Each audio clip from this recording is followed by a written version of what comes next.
Bonjour, Marlène Atty. Je dirige depuis plus de 30 ans la société familiale créée par mes parents, Michel Atty et Nicole Lambret.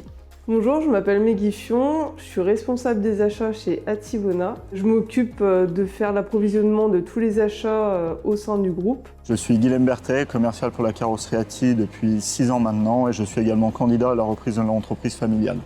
Chez Atty, on est concepteur carrossier poids lourd depuis 1965. C'est une entreprise familiale. Ce n'est jamais les mêmes véhicules, mais par contre, il y a toujours des particularités qui font que Atty a une notoriété non négligeable. On va travailler pour des environnements extrêmement variés. Ça va passer du monde des pompiers au monde de la défense, au Tour de France. On va également faire tout ce qui est transformation de cabines. Donc on va notamment faire des cabines coupées ou des cabines centrales pour le transport d'acier ou de grande longueur.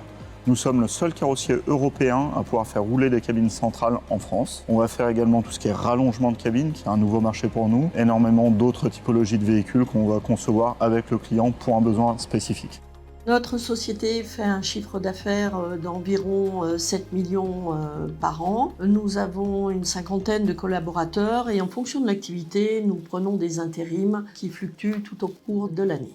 Mes parents ont donc créé cette société avec l'aide de mon grand-père, Marius Lambret. Et mon père étant quelqu'un de très technique, il a axé vraiment son activité sur des produits à solutions techniques. Le seul cahier des charges qu'ils avaient entre les différentes carrosseries, c'était de jamais se faire concurrence les uns aux autres. Et donc mon grand-père, il a dit, moi, mon secteur d'activité, ce sera le véhicule sur mesure spécifique.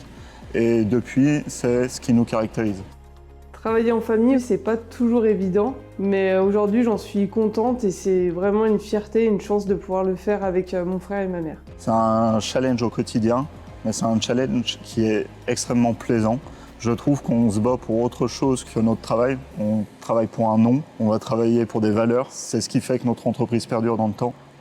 Je suis native de la Bresse et c'est vrai que je suis attachée à mon territoire et j'ai toujours connu l'entreprise ici. Donc c'est vrai que pour moi, changer de territoire et de département, ça serait très compliqué. C'est un territoire qui est riche en diversité, en produits locaux, mais surtout ce sont des hommes et des femmes qui osent entreprendre. Ça, c'est précieux pour nous entrepreneurs. Notre ancrage au territoire est très important. Savoir d'où on vient pour savoir où l'on va. Et j'ai l'habitude de dire à mes clients qu'à chaque problème, son poulet de Bresse. Cette reconnaissance de l'Académie de la Bresse est une immense fierté pour nous. Ce prix récompense 60 ans d'engagement familial, de travail collectif, de valeurs humaines.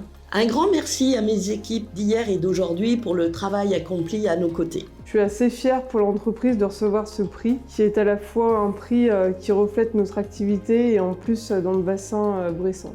Recevoir ce prix, c'est une immense fierté pour nous et pour nos équipes. Ça met en avant un savoir-faire qu'on essaye de faire perdurer en Bresse. Et nous, ce qu'on aime, c'est la Bresse qui gagne.